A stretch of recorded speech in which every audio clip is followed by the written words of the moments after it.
नमस्कार। आज हम 7वीं कक्षा की संस्कृत की पाठ्य पुस्तक रुचिरा भाग 2 के चतुर्थ पाठ हास्य बाल कवि सम्मेलनम का हिंदी अनुवाद करेंगे।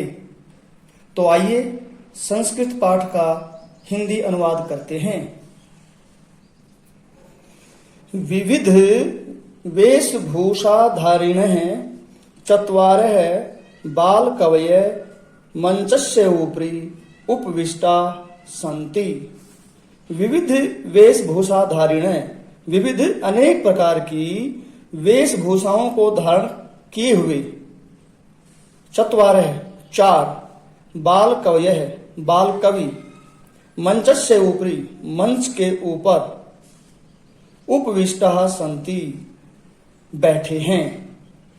अनेक प्रकार की वेशभूषाओं को धारण किए हुए चार बाल कवि मंच के ऊपर बैठे हैं। अधः नीचे श्रोतारः श्रोतागण हास्य कविता श्रवणाय हास्य कविता सुनने के लिए उत्सुकः सन्ति उत्सुक हैं उतावले हैं। उत्सुकः उत्सुक उतावले सन्ति हैं। कोलाहलम च कुर्वन्ति और शोर कर रहे हैं, कोलाहल कर रहे हैं, शोर कर रहे हैं। आगे देखते हैं। संचालक है, शोर की आवाज सुनकर के संचालक महोदय आते हैं और मंच पर आकर के संचालक महोदय क्या कहते हैं? अलम कोलाहलेन, शोर मत करो। अलम बस, कोलाहलेन शोर, शोर बस करो है, शोर मत करो। अद परम हर्षस्य अवसर, अद आज परम हर्षस्य बहुत हर्ष का खुशी का अवसर है, अवसर है आज बहुत ही खुशी का अवसर है। यत की अस्मिन कवि सम्मेलने, इस कवि सम्मेलन में काव्य हंतारः कविता को नष्ट करने वाले, काव्य का हंतार करने वाले, कविता को नष्ट करने वाले, काल या काष्ठ और समय को बर्बाद करने वाले, भारतस्य भारत के, हास्य कवि धुरंधरा, हास्य कवि धुरंधरा, श्रेष्ठ हास्य कवि समागतः सन्ति आए हुए हैं। एक बार फिर देखिए, संचालक महोदय कहता है अलम कोलाहलेन, शोर मत करो, आज परम हर्षस्य अवसर है, बहुत ही खुशी का अवसर है। यत की अस्मिन कवि सम्मेलने, इस कवि सम्मेलन में काव्य हंतारः काल या काष्ठ कविता को नष्ट करने वाले और समय को बर्बाद करने वाले, भारतस्य भारत के, हास्य कवि धुरंधरा, हास्य कवि धुरंधरा, श्रेष्ठ हास्य कवि समागतः सन्ति आए हुए हैं।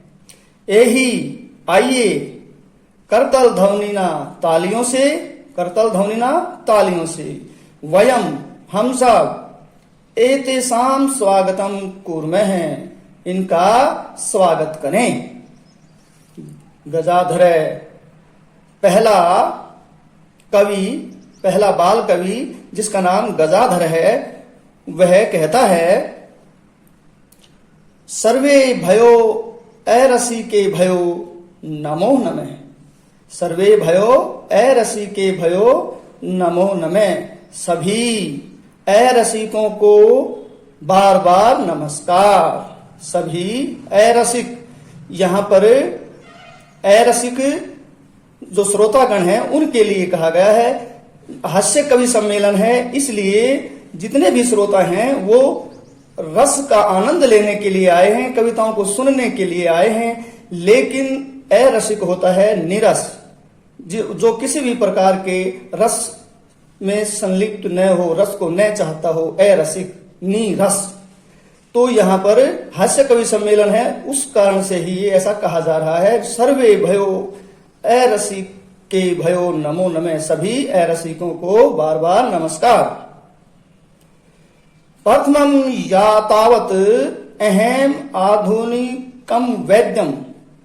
प्रथमम पहले, तावत तो, अहम मैं, आधुनिकम वैद्यम आधुनिक डॉक्टर को, आधुनिक वैद्य को, उद्देश्य सौक्यम काव्यम श्रावयामि, उद्देश्य करके अपनी कविता, सौक्यम अपनी कविता, श्रावयामि सुनाता हूं। कविता शुरू करता है, गजाधर जो कवि है वो, वैद्यराज नमस्तुभ्यं यमराज सहोदर, यमस्तु हरति प्राणान वैद्य प्राणान धनानि च।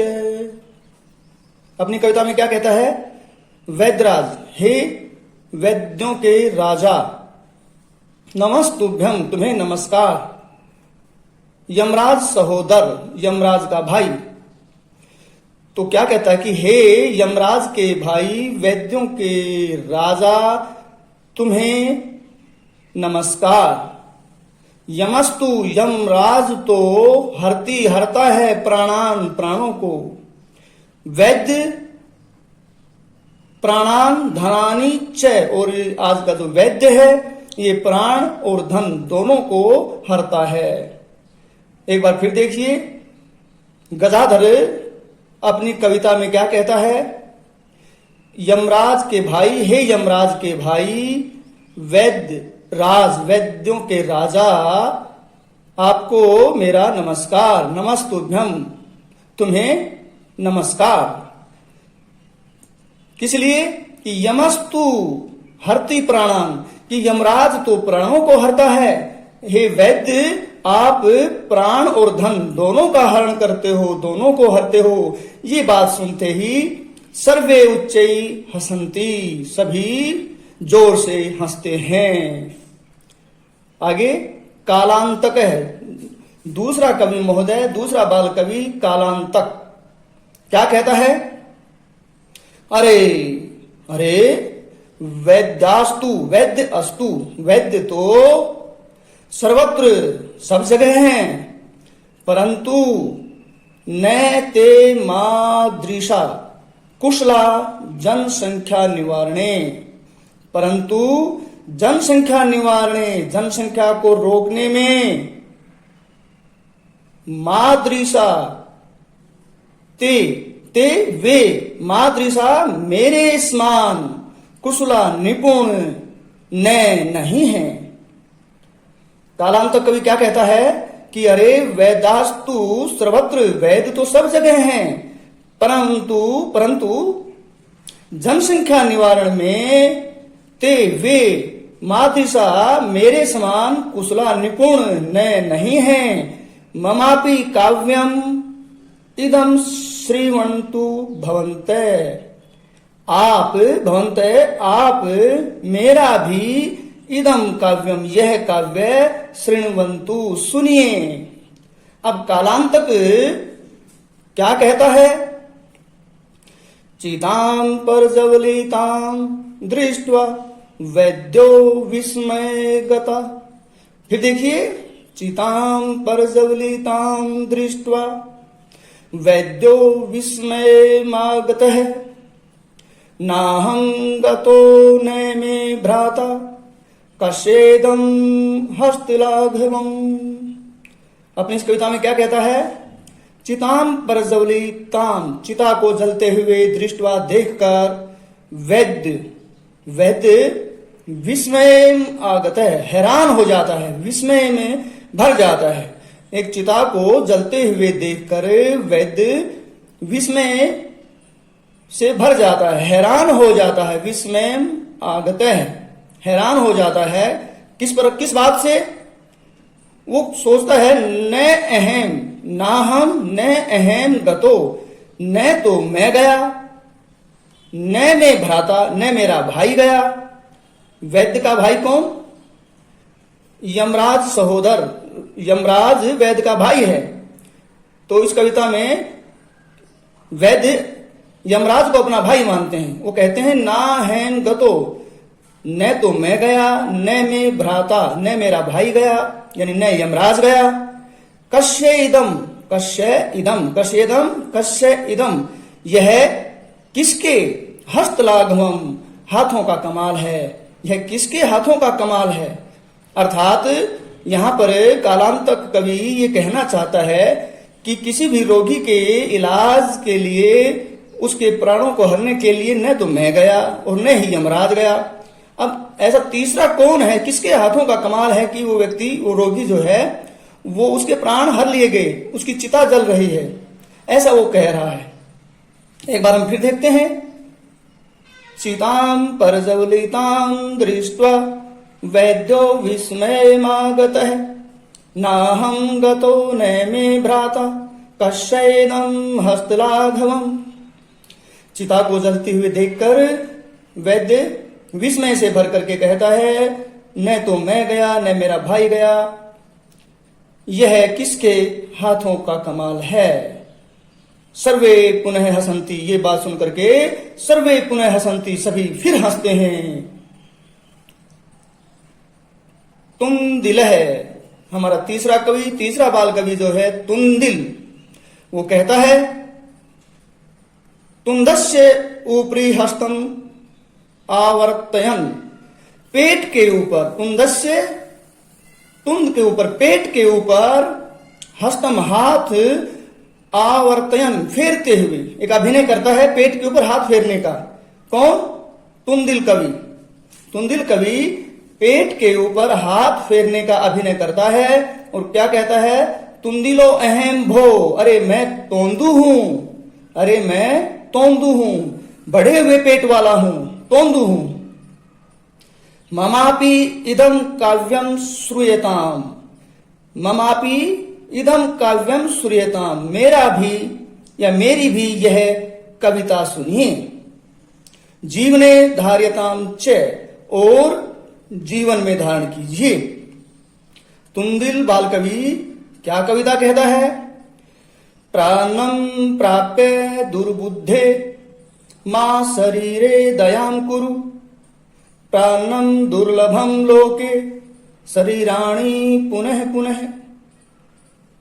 तुंदिल कवि कहता है, प्राणम प्राप्य दुर्बुद्धे, हे बुरी बुद्धि वालों, प्राणम प्राया अन्न, प्राप्य प्राप्त करके, प्राया अन्न दूसरे का भोजन, दूसरे के द्वारा दिया गया भोजन प्राप्य प्राप्त करके, मां मत शरीरे शरीर पर, दयाम दया, कुरु करो, दूसरे के द्वारा दिया हुआ भोजन पाकर अपने शरीर पर दया मत करो। अर्थात खूब खाओ, जी भर के खाओ, छक कर खाओ। प्राणम प्राप्य दुर्बुद्धे, हे बुरी बुद्धि वालों, दूसरे के द्वारा प्राप्त अन्न यानी भोजन को पाकर शरीर पर दया मातु, दया मत करो। प्राणम दुर्लभम लोके, क्योंकि संसार में, लोके संसार में, प्राणम प्राया अन्न, दूसरे के द्वारा दिया हुआ भोजन, दुर्लभम कठिन है। शरीराणी पुनः पुनः, शरीर तो बार बार मिलते हैं, भोजन बार बार नहीं मिलता, शरीर बार बार मिलते हैं, ऐसा वो अपनी कविता में कहता है।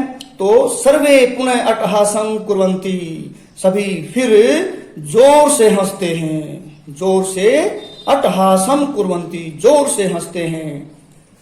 चारवाक है चौथा बाल कवि, जिसका नाम चारवाक है, वो कहता है, आम आम हा हा, आम आम हा हा, शरीरस्य पोषणम सर्वथा उचितम एव, शरीर के पोषण के लिए, शरीर की वृद्धि के लिए सर्वथा उचितम एव, यह बिल्कुल ठीक है। क्या? कि भोजन खूब खाना चाहिए, यह बिल्कुल ठीक है। कौन कह रहा है? ये चारवाक है। आगे क्या कहता है, यदि धनम नास्ति, यदि धन नहीं है, तदा तो ऋणम कृत्वापि, ऋण लेकर भी पौष्टिक पदार्थ एवं भोक्तव्य, पौष्टिक पदार्थ ही खाने चाहिए। तथा कथयति चार्वाक कवि, जैसा कहता है चार्वाक कवि, जैसा चार्वाक कवि कहता है। अब चार्वाक कवि क्या कहता है? यावत् जीवेत सुखम जीवेत ऋणम कृत्वा घृतम पिबेत। जब तक जीवो सुख से जीवो, ऋणम कृत्वा ऋण लेकर घृतम पिबेत घी पियो।